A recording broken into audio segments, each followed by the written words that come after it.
This is Karen Evans, and this is my science journal for EDEL 443 Science Methods. So my first section is my video and article and textbook reflections. And so here's a video on prior knowledge.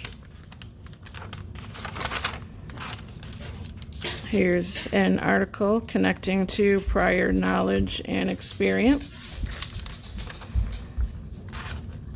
And then here is my reflection and notes on Chapter 1 from the textbook. And then next Chapter 3 from the textbook.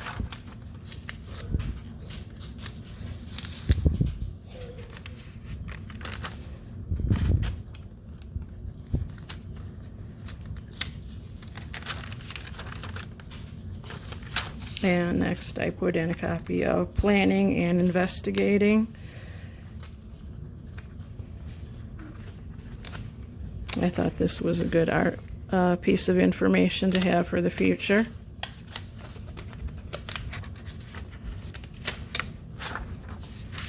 And this has the different skills, the different inquiry skills needed. So we have planning and investigating, interpreting, communicating, and here's the science process skills. We have observing, questioning, hypothesizing, and predicting. And here's my Chapter 4 notes from the textbook. Here's Chapter 7. Here I did some drawings of Freyer models, and there was a video on that, so these are my notes from that. Here is notes from the article, the video, Teach Like a Champion Technique.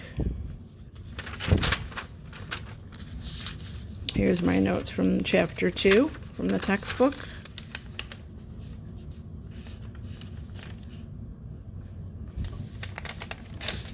Here's a drawing I did of a KWL chart showing where a student would fill out what we know, what we want to learn, and what we learned. Here's a little bit about differentiated instruction, which we'll learn more about later in the course. Here is a Madeline Hunter lesson cycle article. And here's creating lesson plans using NGSS and information on the 5E model with its sections: engagement, exploration, explanation, elaboration, and evaluation. And here's some notes on guiding questions to ask during experiments. And here are some notes I took on the What is Inquiry workshop, and I saved that information on my computer for use later. That talked about structured inquiry, guided inquiry, and open inquiry. That was very informative.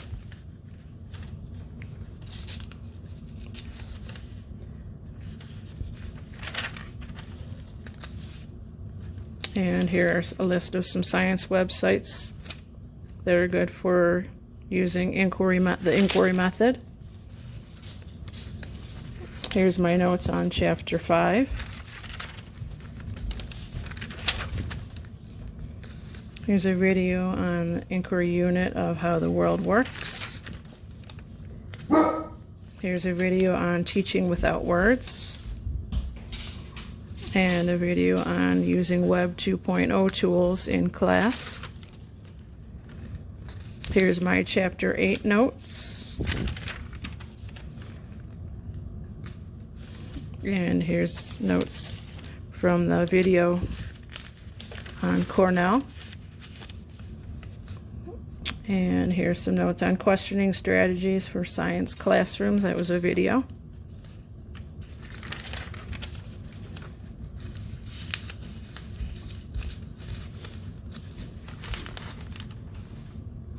And here's the notes on GRR video.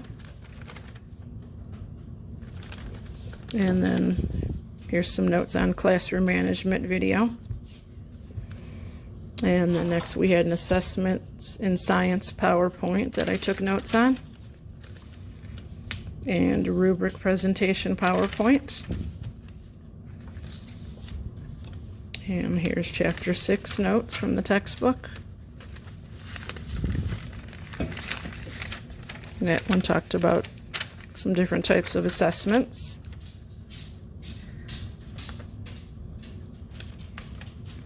And here's a video, the classroom experiment that I took notes on. And then we have a webinar to apply brain research to our behaviors. Here's my notes on the differentiating instruction strategy video. And reteach and enrich. Telling how to make time for every student. And here's my notes on chapter 9, which talked about peer tutoring and differentiated instruction for special needs students.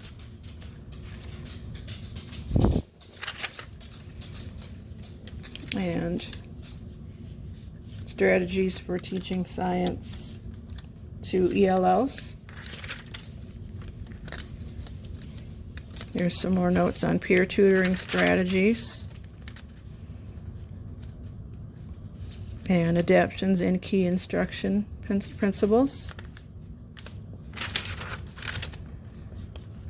Here's a differentiated instruction PowerPoint that I took notes on. And anchored instruction PowerPoint. And then here's a diagram of learning cycle and decision factors in planning and implementing differentiated instruction. And some English language development strategies in science.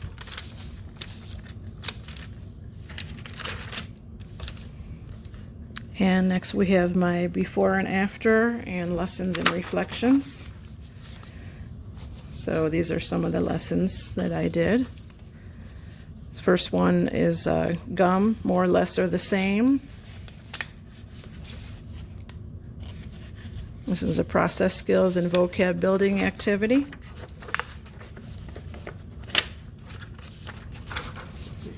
And this is a classifying coins activity that I did. And here's the activity sheet that my student filled out.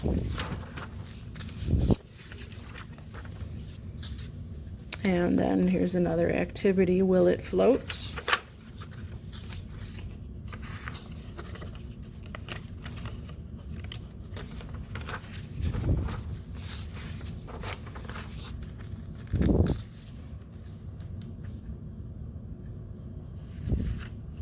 And that's some drawings I did of what the experiment had looked like.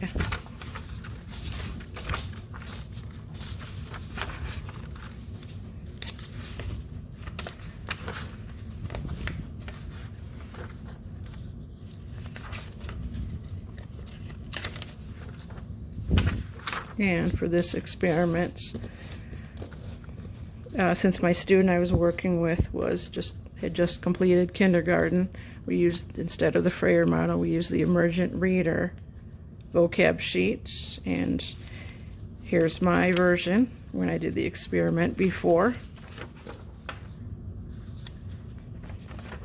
And there's the student's version while he did the experiment. And it has an illustration of float, which was one of the vocabulary words, And then on this page, sync, and had an example and not an example that he did an illustration for. And this is my lesson plan and reflection for the gum activity, the will it float activity, and the classifying coins activity. And this was my first Inquiry 5E to Engage lesson plan, which involved teaching through storytelling.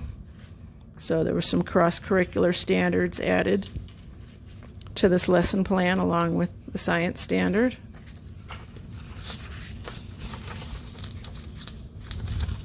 And this is the same version where guiding questions were added to the lesson for the student.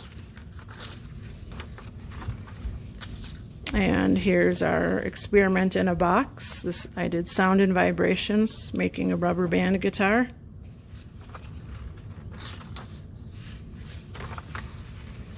Those are some pictures of what it looks like. And then here's a picture of how the vibrations work to make you hear the sounds. And here's the picture of my completed box with the materials and the instructions. And then this is my next 5E to Engage lesson plan, and it was on weather, clouds, and rain. And it has the engagement strategies and classroom management strategies included in red and green.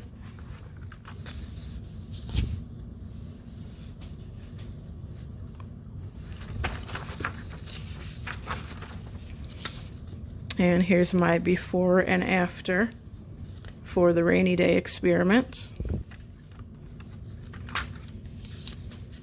The last experiment in the Inquiry 5E lesson plan was sound waves and sound transmission. Again, with guiding questions and classroom management and engagement strategies in red and green. And this one included assessments.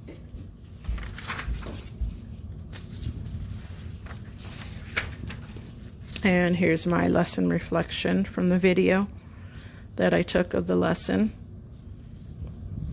talking about things that were successful and that weren't successful after watching the video.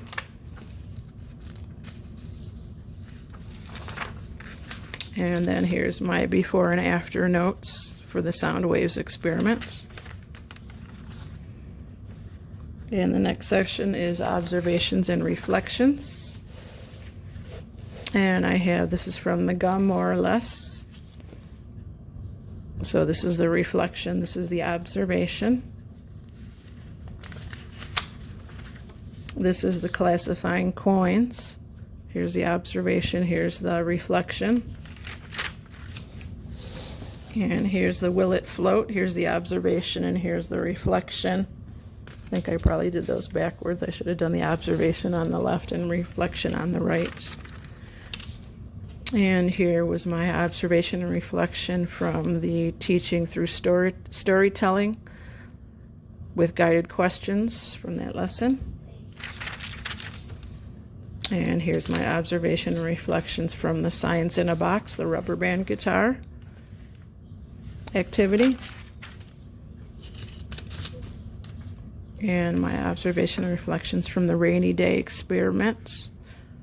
This shows what it looked like as the food coloring was coming down through the shaving cream to look like rain, or to demonstrate rain. And here's my observation and reflection for the sound waves and transmission. These are the materials used, and this is what the transmission device looked like, and this shows how the sound waves traveled from cup to cup on the copper wire, which is what my student chose to make his transmission device with. There was a choice of string and copper wire. And the next section is my resources. And I do have a lot of resources that I saved on my computer as well. So some of these sounded really fun, especially for younger children. Paper bells, or paper flowers, spoon bells,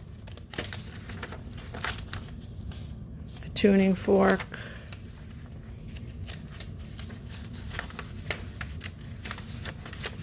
gummy bear sorting,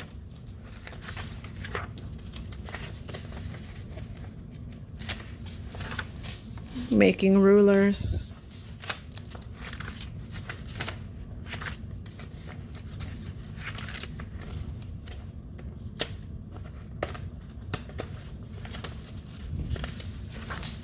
capacity of containers. Here's the activity sheet that goes with that. Jumpin' pepper and lazy salt. And here's the science inquiry unit that we did that I saved the notes on. Here's Wendell's World of the Weird and Wacky Leaves.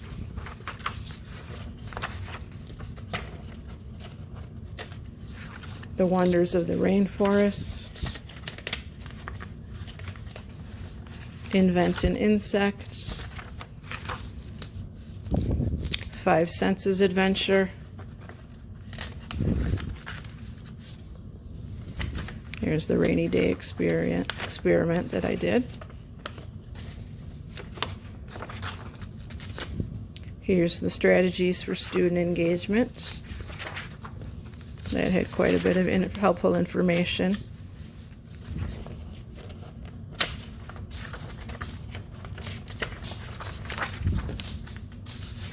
Some I was familiar with, some were new to me, so that'll be helpful in the future. And here's 25 ways for teaching without talking. These are active learning strategies. So that could be especially helpful in differentiated instruction, I feel.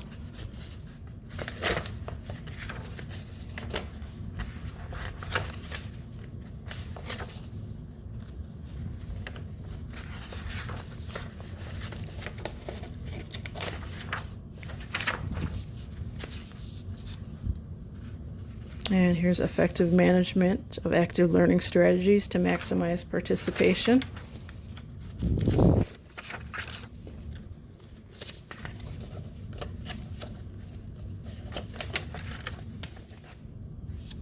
Here's about managing group work. Okay. Didn't realize I made 2 copies of that one.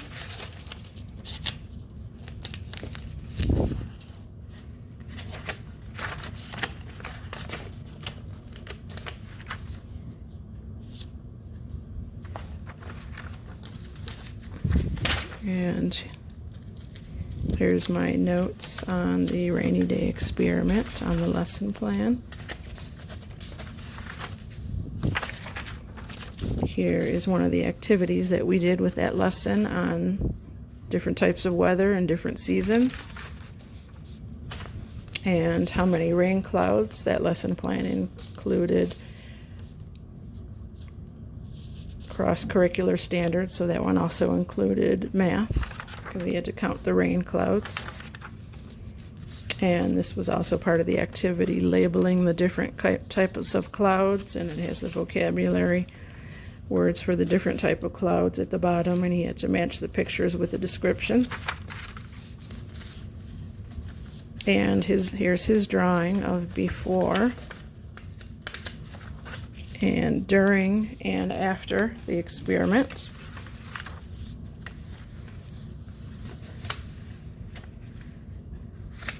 And here's a picture he did of what it looks like when it rains.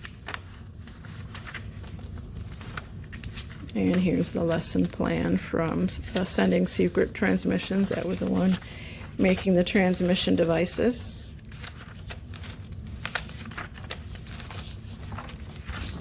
And then in this section is sort of miscellaneous. I have the inquiry lesson recipe that I wrote out the steps.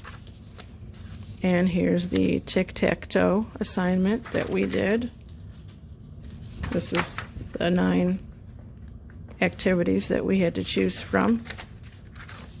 And here's my response of the ones that I chose. One was a concept map. And so this has ways to write divergent and open-ended questions, and there's the different ways. And then this one was active engagement strategies.